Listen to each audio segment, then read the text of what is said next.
Welcome to our discussion, Evolution of Agility and its Enduring Value. This webinar is one of the first from Relume that we hope will be many more, and we're so glad you're here today. In our time together, we want to take a look at the history of and the evolution of agility. And this will help us, and we hope will help others, take on a positive outlook for change in the future. And my name is Janel. I am an executive coach and life coach, change leader, mom, and the person who is chronically randomly selected at TSA airport lines throughout the world. Hi, and I'm Brandon Linton, agility coach, professional coach, dad, and the guy who's got his belt and shoes off before he even shows his identification at the TSA line. Nice. Well, and we have two special guests today, Paulie Skaja and Gavril. And beyond their extreme good looks and deep experience in the topic of the evolution of agility, we really value that perspective and the energy that you're going to bring to the conversation today. Paulie, could you introduce yourself, please?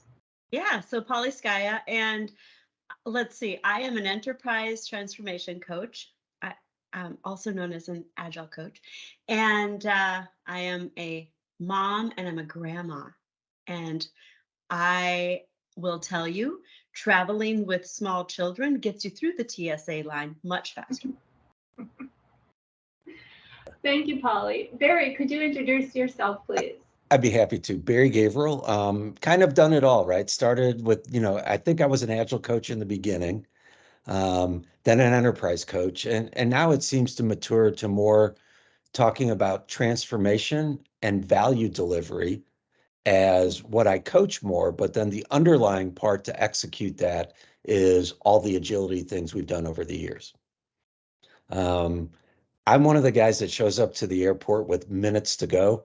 If they can say now boarding A group in Southwest and I'm rolling in, very happy. All about the time. Thank you, Barry.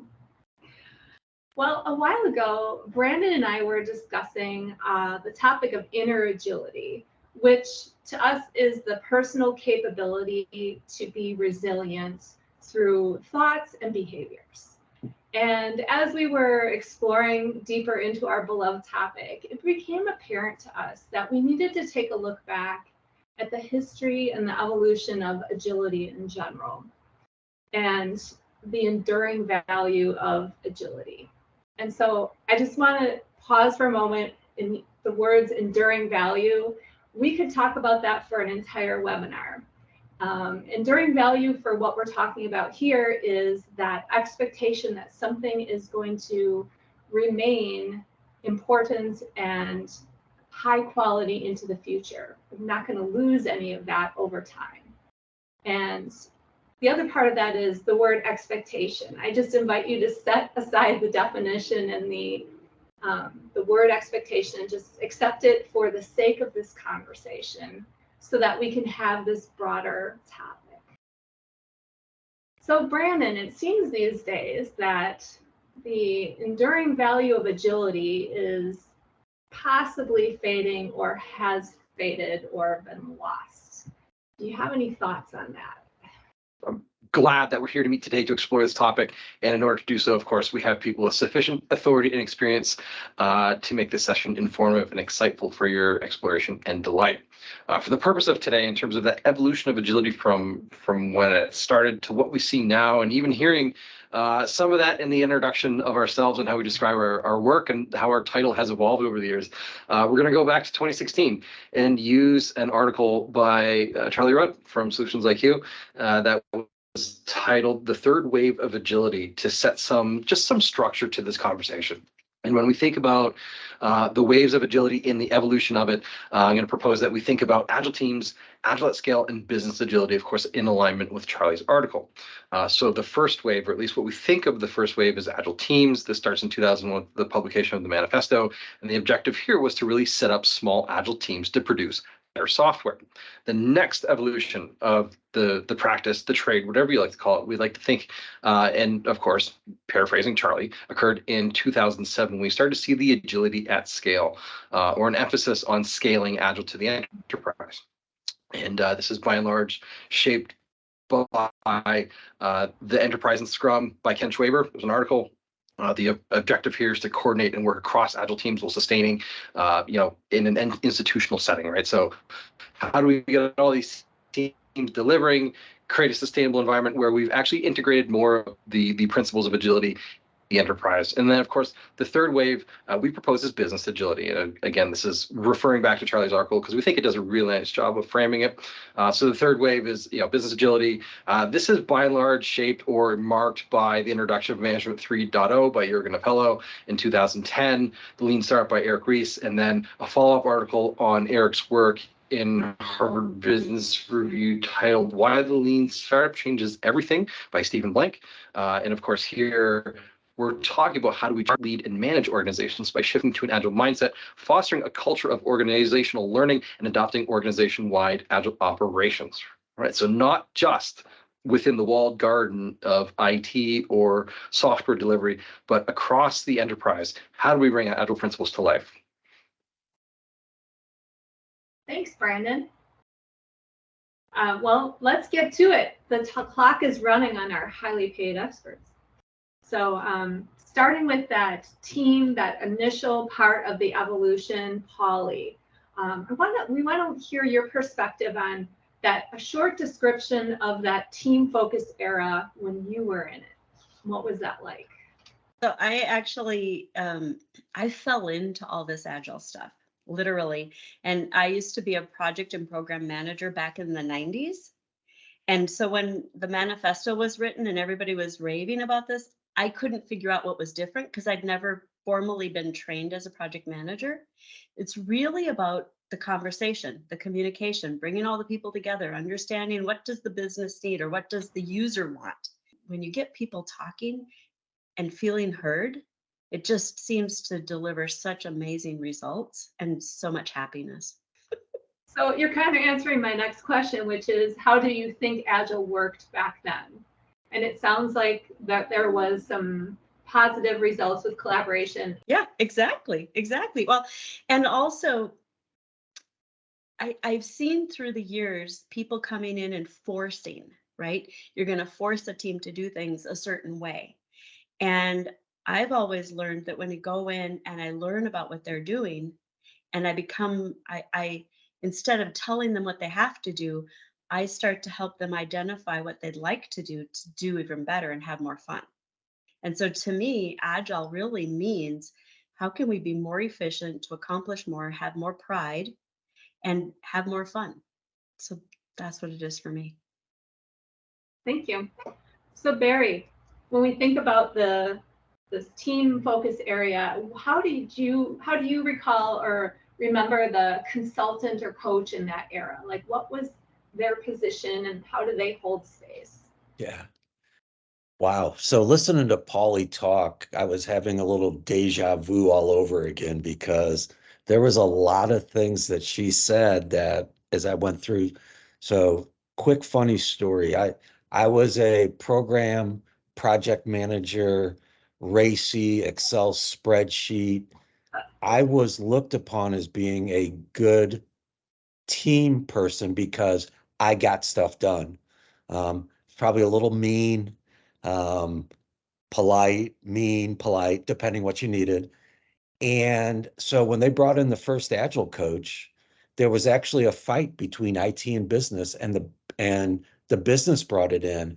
And when he walked in and said, we're only going to do stuff 2 weeks at a time, and we're going to write them on these index cards, and you don't have to have everything scoped out. I actually got him kicked out.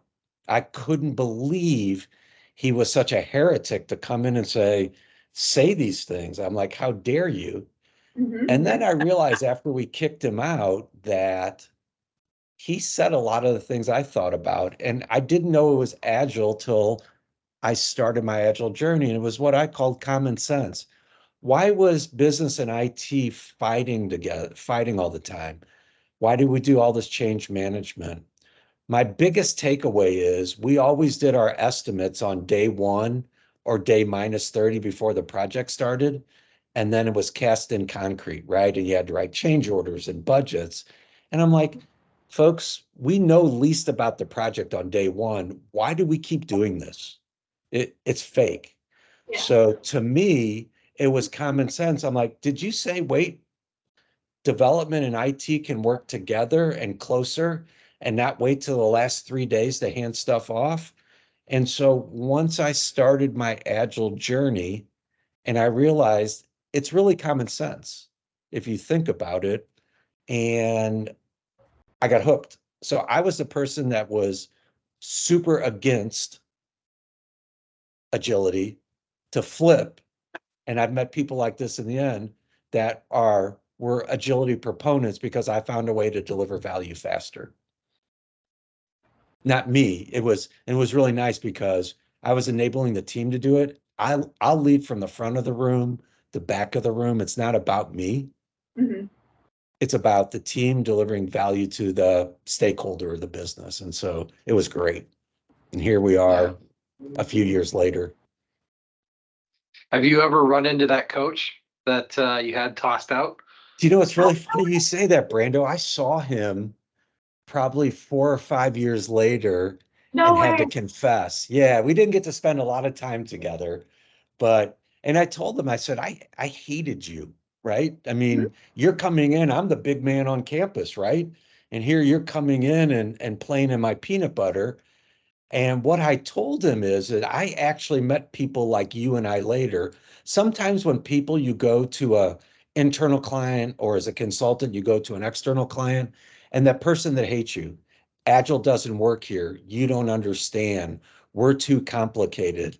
It's impossible to break down a story in less than 10 days. Inside we're all going, that's not true. I found that those people that are the most efficacious against it become your friends and flip, and they're like, oh, I could share a story when we have the right time.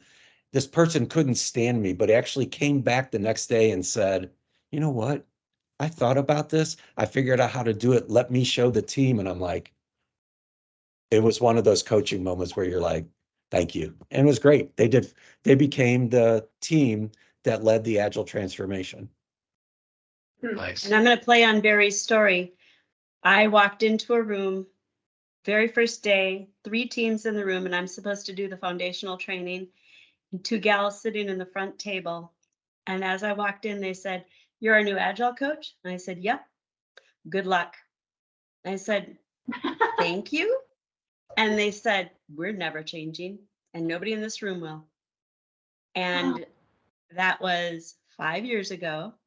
And that gal that said that is one of my dearest friends. She just lives over there. And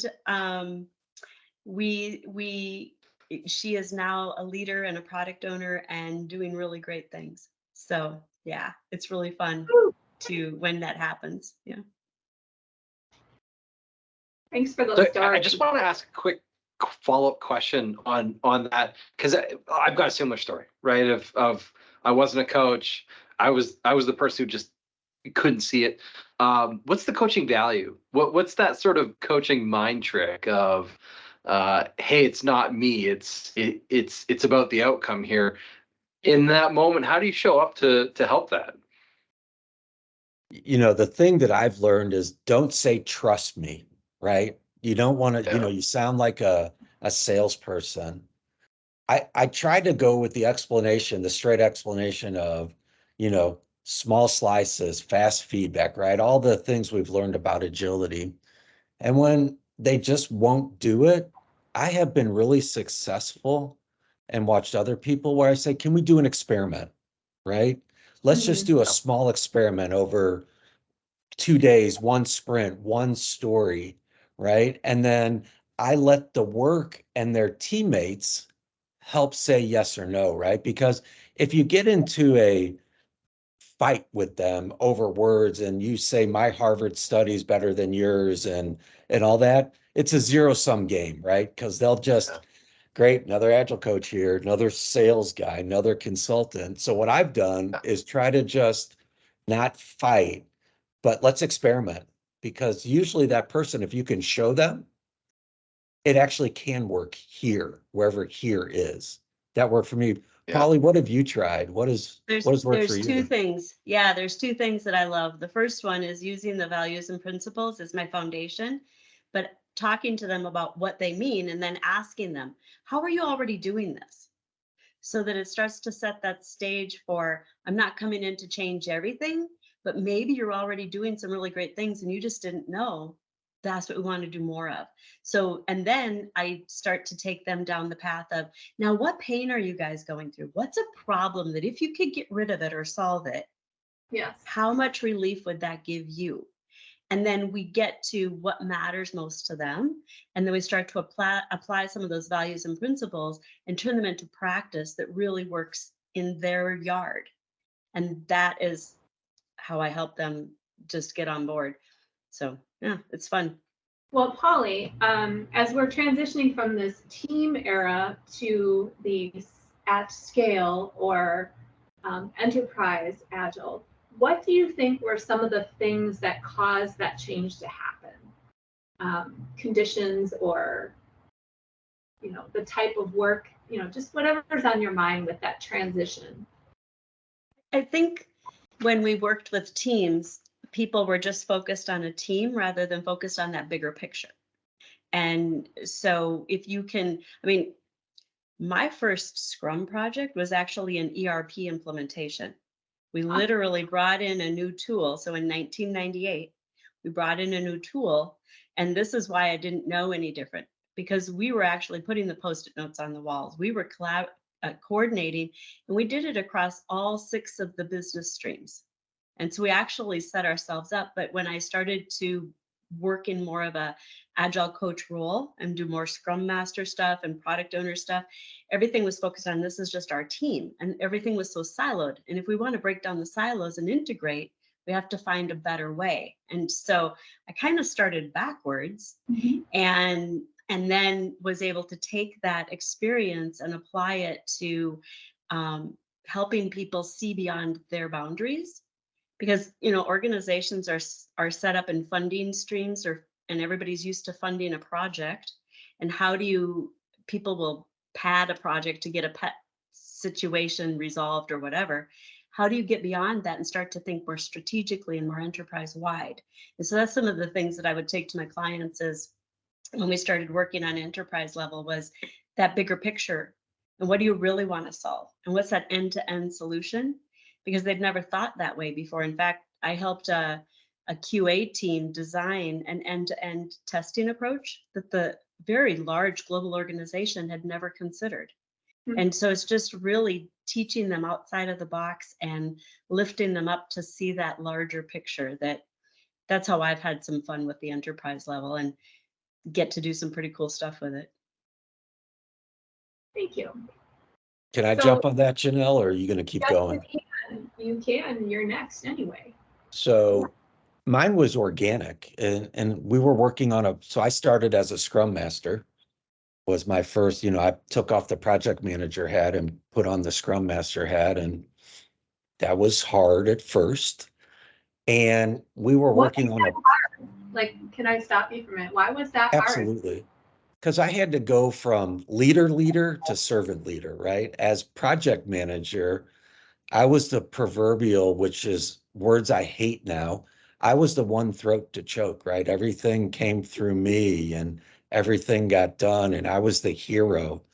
If Gene Kim, we can look at his book and the Phoenix Project, I was the hero, right? I was afraid I couldn't go on vacation because the project wouldn't get done. And took me a while to realize that projects only get done when I'm not there.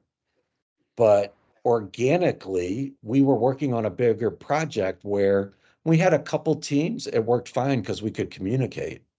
And then as we were scaling up our Agile, we found that, there was nothing better than a team of teams every quarter working on a piece of delivering value, prioritize, cooperating, same schedule, everything that you would struggle in a traditional siloed organization because everybody only cared about their stuff. And I don't blame them. That's how they were being, paid and rewarded.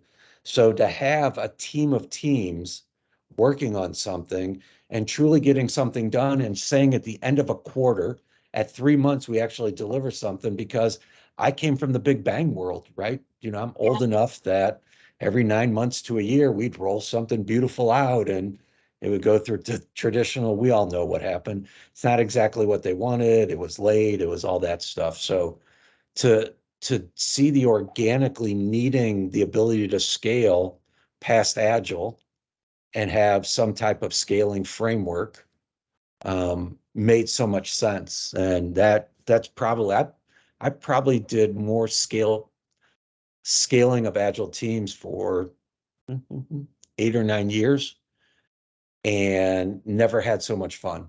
I mean, two super thing to watch people do their quarterly planning and seeing people solve an issue where they point, they go, hey, Brando and Paulie, Janel, we have a question. We all get together, we huddle up and solve it. And we all know if we were back in the office, it would take 3 weeks because Janelle is a leader and, Brandon and Paulie's executives, we can't get on your calendar.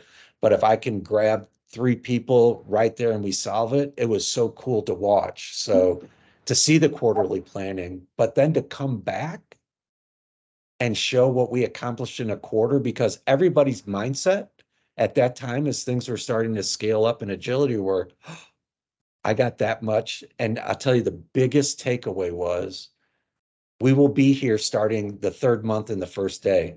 It's not a waterfall project where you ask for everything, we spin them up for a year. As soon as the year's over, we throw everybody away and you got what you got.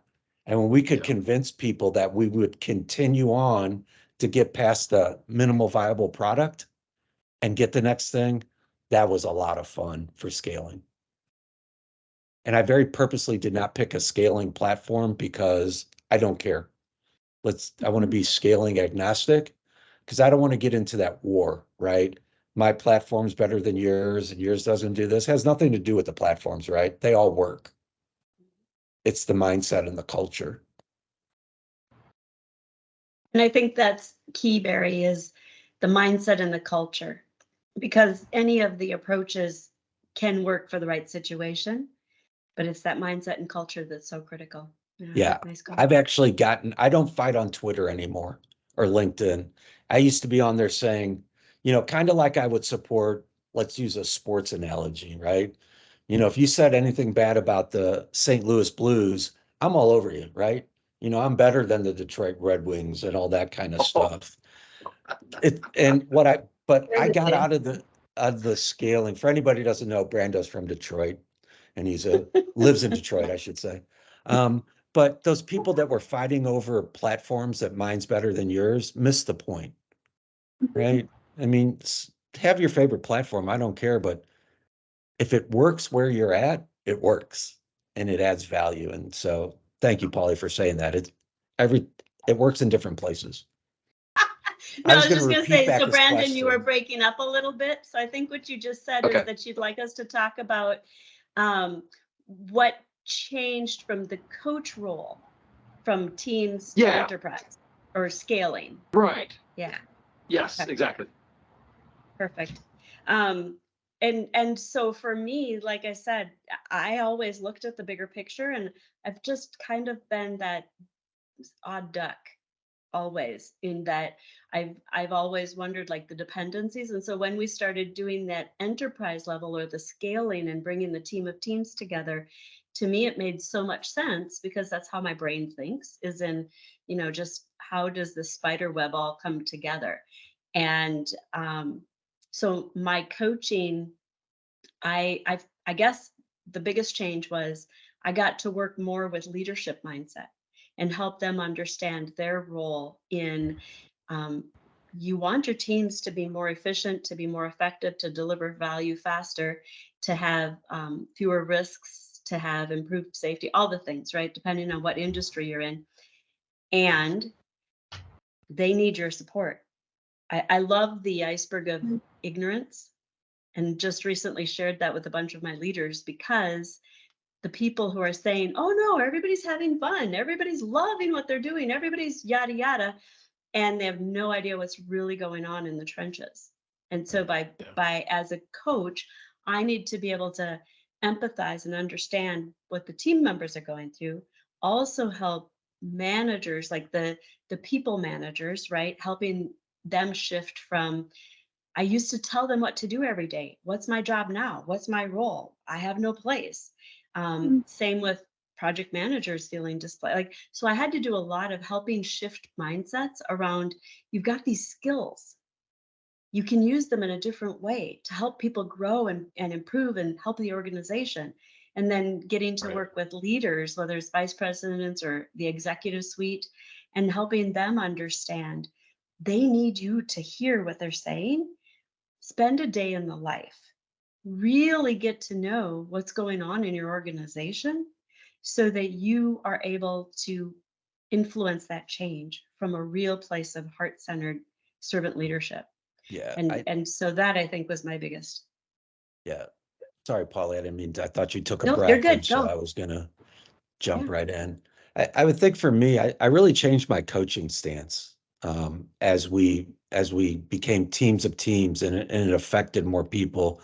You know, when you were coaching just, you know, starting out and coaching just teams, it was pretty much teaching them how to be agile, right? How to do agile, how to all those things.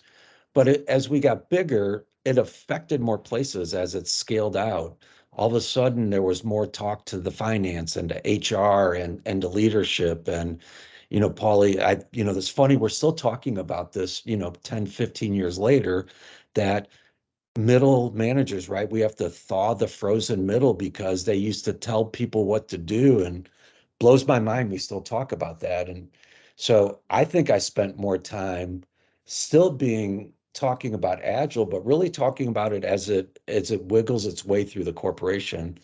I think what I've seen is traditionally, right, not all the time, but traditionally, agile starts in IT because it's easy, right? And then the business, you drag the business in. And I think we all know on this chat that if they could do it at the same time, it's even better. Doesn't always happen. But as we started to scale, it affected audit, finance, HR, all, InfoSec, whatever these ancillary things were.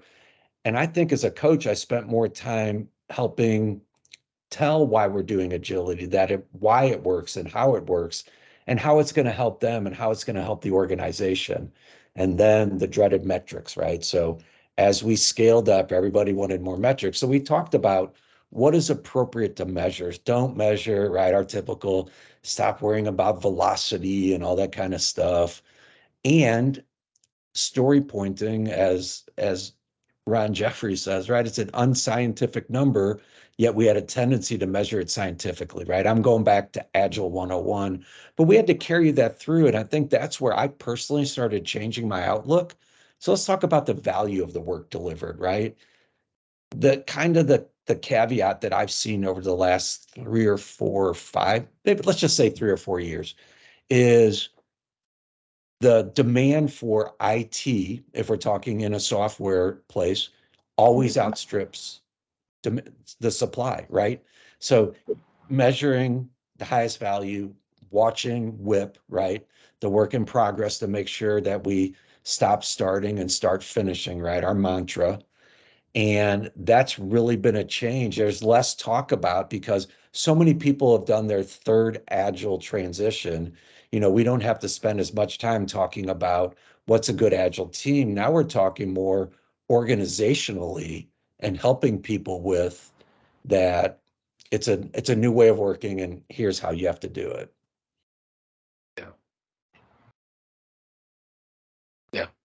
Yeah, so I'm hearing, right? So that scaling part, we had teams working well. We got them working well together. It started to shine a light on all the things surrounding those teams doing great work.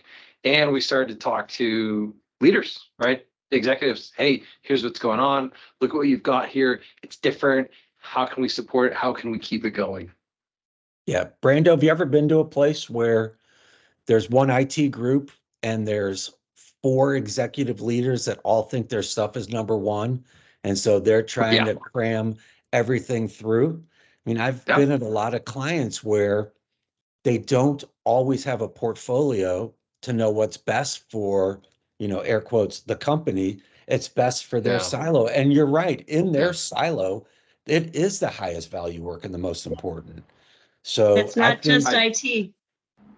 and Yeah. thank you. And I was very specific to say an IT shop because, probably some of the best time I've had is coaching HR and marketing, right? It's the mindset that we're coaching and getting people to do the small slices. So to me, to go in, not just to help HR learn about agility, the typical levels of work, job descriptions, hiring the right people, but actually turning them in to use the agile mindset. And if you use cards and boards and all that, that's a plus.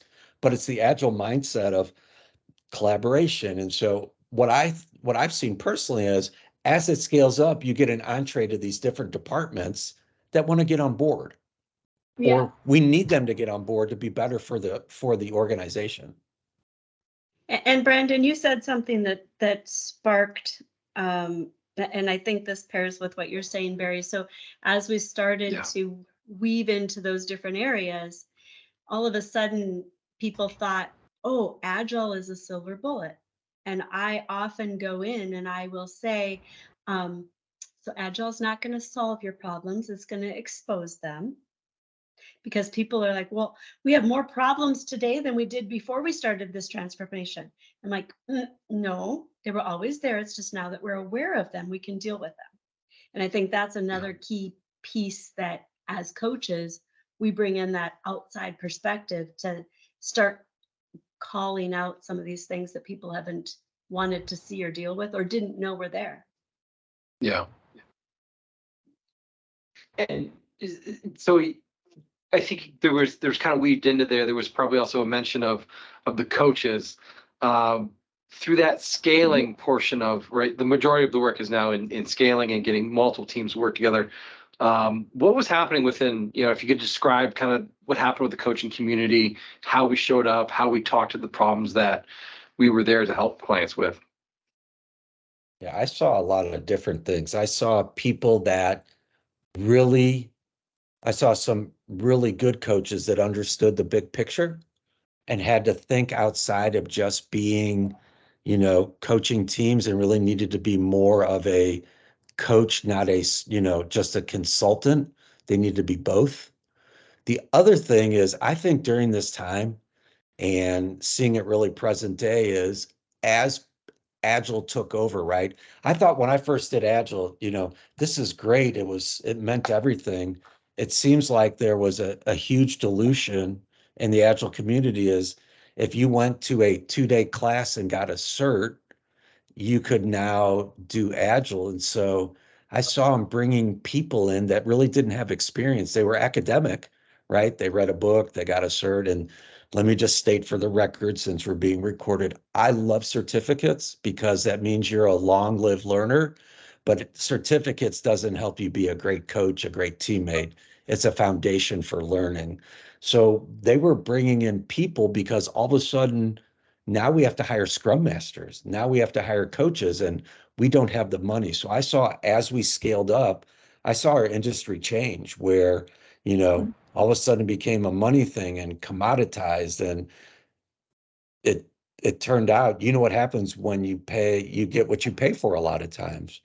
So I saw really good coaches leading, and I saw in some places where teams were being given probably not the best qualified coaches. They were probably the right dollar amount, but they weren't the most qualified. So I saw some changes. The other thing that I noticed we had to do, because I don't want to say that, it was just a bad time to be an Agile coach. I just really saw that now that we're moving into the next level of leadership, which I'm going to put myself out there. Some of us are older, right? We've been around, we have longer habits. Nobody wanted to change. I bet you've heard this, Paulie. Can you make my teams agile, but not me, right? Yep. I'm like, no, you're the most important. So one of the things I saw in enterprise coaching is now we wanted to get not only leaders to support us, right? But to understand agility. I didn't need them to coach story points.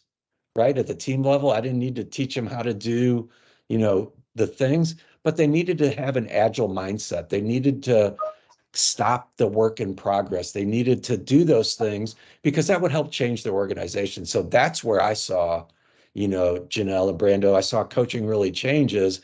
We had to get in more to the leadership, not just in the sales role of, hey, let's do transformation, but being part of it. Exactly. Do as I say, not as I do, right? Yeah. And that's so important to help the leaders understand how their behaviors are preventing what they're really saying they want. And not long ago, I actually had a conversation with a leader, and exactly that. How are you going to help my teams become more agile? Because my bonus depends on it. And I said, first of all, not my job to make them more agile, but I will help them learn ways that they can unlock the potential for themselves. And you need to be part of this, because if you don't change your ways, they can't change theirs. And all of a Very sudden, good. we had this really rich conversation around, okay, where do we go from here? What do we do? And usually I'll sit in and I'll talk to the teams and I'll get a feel, or some of their, like the product owners, scrum masters, different folks on the team, and I'll get a feel for how are things really, not just within the team, but the bigger scope. And usually it'll point back to some sort of a challenge leadership is creating that they don't even realize they're doing. Mhm. And that gives me I'll call it ammunition, to have that rich conversation with the leader from a vantage point that they were like, here's your blind spot. Now, what do you want to do to see? And then they'll be like, guide me, tell me. And then we can create a plan. Yeah, it's fun. So taking that discussion where, okay, strategy is in the room, we're talking with other areas, maybe even some bottom lining with leaders, maybe even some leaders who are starting their journey or willing to change. So that brings us to this era of business agility. And again, call it something different, but that's what we're using for this progression or evolution. So Barry, where do you think the Agile coach consulting is landing in this space, or has landed, I should say? Yeah, I think the agile coach as we knew it, right? The team level coach is very commoditized. I think we've seen the maturity of agility, and sometimes it's commercialized, right?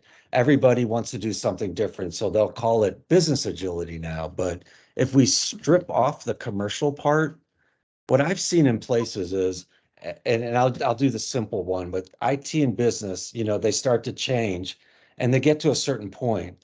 And if finance doesn't come on with them, or HR doesn't come on with them, or audit doesn't come on with them, they have a tendency to slip backwards or stop.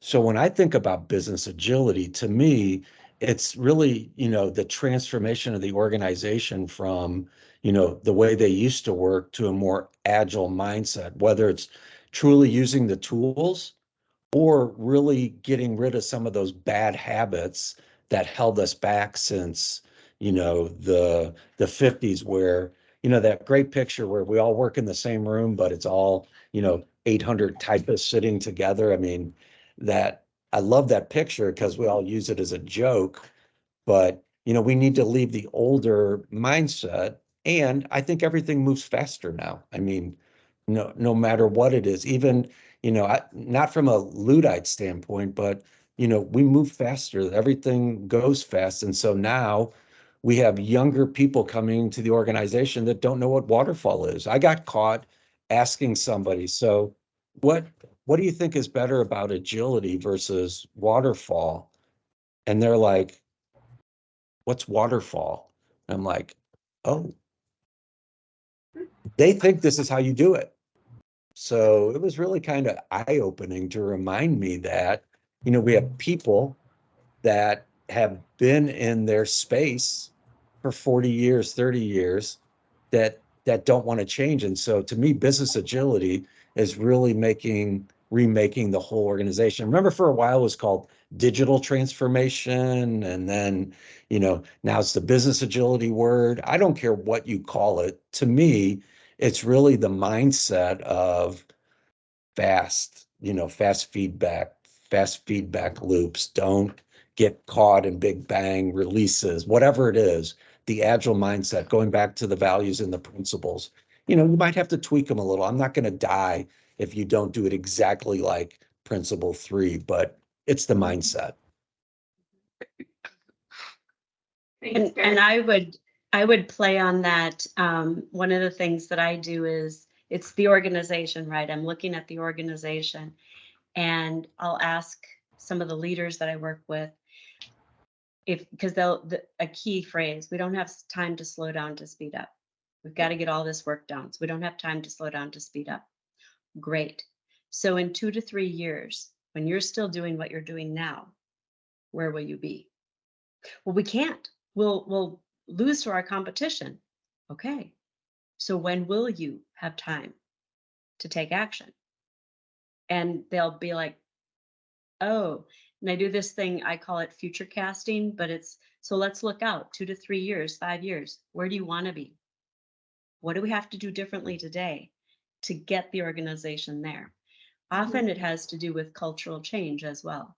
So it's that mindset piece, but it's bigger than values and principles, because many transformation efforts I've been on have been less than optimal results, not because of the teams, but because the organization has this deep-rooted culture, and there's a lot of underpinnings of fear factor but that's how we get people to get things done. Thank you. So pulling through that enduring value from this whole conversation we just had about evolution of agility to the current state, Brandon's going to kick off that topic. We're already there, talking about how things are moving faster. The youngsters are here, the commercialization of agility, but remembering the enduring value of it as we talk about the current state. What does that context, the history until now, offer what comes next? What's the value that is still there, and perhaps some of the work left to do, and what does that sort of lead into as to what's on the horizon? Everything changes, right? So Agile, as we on this call know it, has morphed, right? Everything changes. I don't think that culture at organizations changed. So I want to say something, and I mean this in the most respectful way. I've been in agile transformations or transforming businesses where we finally said, we have to wait till such and such retires, because until they leave the org, they have so much power, we can't change anything. So what I think we're going to see is more of an adoption of value-driven delivery, value streams, smarter and faster. But I think we're going to see more measurements. I think the hardest part is, and I keep going back to IT because it's really simple to give, there are still corporations where IT is an expense. I still am surprised how many places we go to, and it's still an expense instead of being, value or revenue. I think we're going to continue to see the maturation of everybody wears the same badge, right? I mean, if you put me in charge for the day, Brandon and Janel and Paulie, I would say there's no IT, there's no marketing, there's no sales. Start us off really small and we all just work, right? We know why there's silos as people get bigger, but we all wear the same badge for our company and we all are working on revenue. So I hope to take that mindset, whether we call it agility, whether we call it business agility, or whatever the next thing is, it's still going to be about people. It's still going to be about value. And to me is, how do we continue that mindset going forward and to keep learning and getting better at it? I don't think I have a name for it yet. I don't think I've seen the name come out that I've latched onto, but I can tell you in mine, things have changed, yet they've stayed relatively the same. What I've experienced is some of the folks are just starting to, like if I say, well, what if you could do what you want to do, what would you do? And then they say, oh, well, I would just do blah, right? And then, great, who's going to stop you from doing that? Well, so and so. Let's bring them in and ask them. And then this person comes in and they say, well, that's a great idea, do it. But people aren't used to that. And I think we're starting to get more of that. Employees are starting to realize I've got the answers. So I love the idea of everybody's just working together. Because if you look at the some of the most powerful, successful organizations, they started using the common sense approach before it was called Agile. Like everybody just chipped in and made things happen and delivered value and did it together because we were in it together. And now I find so many people just want to figure out what's the next step what's the next rung on the ladder, instead of really contributing to how am I going to help my organization be sustainable and survive whatever the next thing is. Yeah. So I'd love to riff off of that. I heard the silver bullet, right? Agile's the silver bullet. Everybody's always looking for the silver bullet, right? We want to get faster, stronger, better. And it doesn't matter if it's in, your hobbies, your business. And, there is no silver bullet, right? And we all know that culture eats strategy, right? We've all been there. And so I think that we have to get people. I think we've seen the change, right? Agile's been around long enough in its different forms, right? It got super popular 10, 15 years ago, even though, the manifesto was in 2001. I think it was in smaller pockets. And then I'm going to make simple numbers in 2010 and then 2012. And then it started getting bigger. And then there were scaling frameworks. I think Agile is the more accepted, whatever version of it is. And I'm not going to argue, as I said earlier, whether it's XP and this and that. Agility has helped people, right? But I would still like to say the reason I think that all of us on this call are, one, having this super fun discussion is there's still a lot of people that aren't agile. There's still a lot of people that are on their fourth transformation and it got stopped for all the reasons. So I still think there's a lot of space left. We're going to call it something different. It's going to have different shiny objects, but it's still about getting better, delivering value, faster if that's appropriate, and doing that to be more efficient. Because if you're a public company, it's about shareholder wealth, right? If you're a private company, it's about not going out of business. So we always want to get better and be stronger. And so I think what we do is going to carry on. I might have a different title. Like, I'll be very honest. I don't really say I'm an agile coach anymore, right? Because I don't want to be mixed in with the commoditized people. I think that, I've learned so much from the Brandos and the Janels and the Paulies of the world in my craft that I don't teach story points. I teach value now, right? And so I think what we do will continue on. I might wear a different title on my business card. Not that we use business cards anymore, but a different title in my LinkedIn profile. But I think we'll be doing the same thing. So if you had to call it, what would it be? Would it be to use sort of the structure of the article by Charlie Rudd? Is it fourth, or is it like a new thing, or is it a fourth wave back to basics, or something new altogether, or something else? So as a Charlie Rudd disciple from Solutions IQ, I think we're in 3.0 and now we're going to 3.5. So 3.0 was business agility. I think 3.5 is more transformation, but with value interwoven into it as the reason you do it, not just to deliver more stories, but better ways to spend your money is by attaching value to it. But value has to come from across the organization. We got to get out of project funding and go to value stream funding. We've got to get out of the way we work to the new way. So I think Charlie was absolutely spot on. I just think that where he was at, we've matured to the next level because he said that. Brando, how many years ago was that? now? Seven Yeah. years. And it's taken 7 years to get to 3.5 or 4.0, but Yeah. he was right. Paulie, what's your take on that? I agree. I think that we're going to, and that's why I said you can't replace the personal touch, because there's just so many complexities in organizations. And we were talking about the, back to basics or common sense, and people matter. And we can't get things done without the people.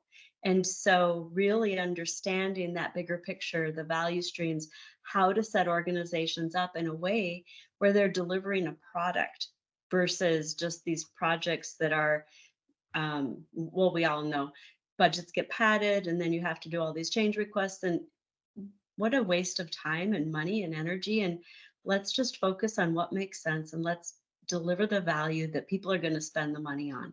And when companies get back to the basics, back to their foundational roots, that's where we're going to have those transformational successes. Yeah, Paulie, I want to riff off of that. I love it. So it's funny. There are value streams, right? My friends, the Keebler Elves, they have a value stream, right? The raw goods come in via your truck, train, vessel. Like the stripes. Yep. They go into the hoppers. They mix up the recipes. The cookies come out of the back end on the oven. They have a warehouse, and then they ship them off, right?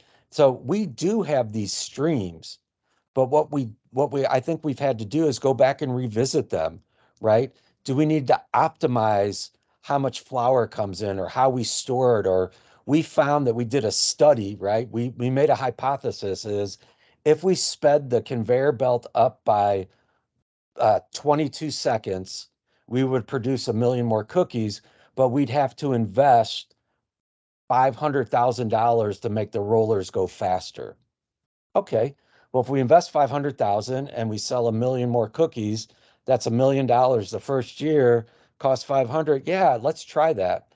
But we found out it only sped it up 10 seconds instead of 20. Well, we built 500,000 cookies, but that was good enough. Or we might decide. So I want to take back the basics is really going back and revisiting what we have and doing the optimization, right? We've done business process. The business process folks are still great, right? But we Yeah. need to restructure our teams, get them out of their silos, right? My silos, these applications, your silos, that applications. No, we need both, right? So we need to break some silos. We need to reassess the value streams and get doing that, getting back to the basics of optimizing your business for value. Yeah. Or cookie Yeah. output, as I like to say. Sounds delicious. Yeah, and to simplify, I think what I just heard, tell me if I'm in the right ballpark or not. It's tightening that feedback loop between we're doing something, what impact does it have on our business, thinking beyond just roles and silos of, yes, I store the flour in the warehouse. I can store billions and billions of pounds of flour, but what impact does it have on the business? Sure, feel good with that output, but let's think about it a little differently in our role in that system and being responsive and seeing value. Yeah, they found if they stored less flour, they had less waste. And there's a new flour that came out. So now what they did is they had to figure out how to get it into SAP, right? To get all the new SKUs and all the pieces. So rather than storing 10 tons of flour, they've decided to keep a lower inventory so they have more room to bring the fudge in to stripe Paulie's cookies. I still don't know how it all fits in that tree. It's probably a good point to say, one, thank you, but also two, any final thoughts, closing remarks that you'd like to add to our conversation today about the evolution of agility? Agility was common sense put to paper, right? And that's how we got the manifesto. That's my take on it. And as we start to step back and we bring back common sense and thinking, critical thinking skills, we're going to start to see that evolution of doing the right thing, I believe, because competition has become fierce and everything's moving faster, like we talked about. And so it's just organizations have to, if they want to avoid getting bought out or broken into bits and sold off, they have to pause and figure out what are we doing wrong and how do we fix it. And so from my perspective, my job is just going to continue to evolve and get even more fun. Yeah, I think Agile has become so common that it's been diluted. I think people, if I could say anything, is go back and read the manifesto, read the principles, stop. Anytime I hear somebody say their version of Agile, that means it's not Agile, right? And I'm not talking Wagile. Put company name Agile. They have a tendency to bastardize it. So I would go back to the Shu Ha Ri, right? Use it the first time and use it exactly how it was written. Then you can modify it, right? And then when you're mix and match and do all you want. But use the mindset, use the fast feedback, the loops, and I think you'll be very successful. But most of all, be open-minded, be willing to try something. And this is going back, but in closing, I've worked with a lot of places where they say we can't do that. I'll get fired if I make one mistake. I sat in the leader's office and said, we want to learn, and that's fantastic. I'm like, have you ever fired anybody? They're like, no, but somehow that's set. So my close is be open to change, to try things, and be transparent. Yeah. Boom. Janel, any final words from you? Thank you to our esteemed guests for your contributions and perspective on this rich topic. Thank you. It's Do you have been a fun. Do you have a WBS number for this, by the way? We'll get that to you after the show. Just stay tuned. Bye, friends. Have a great weekend. Same.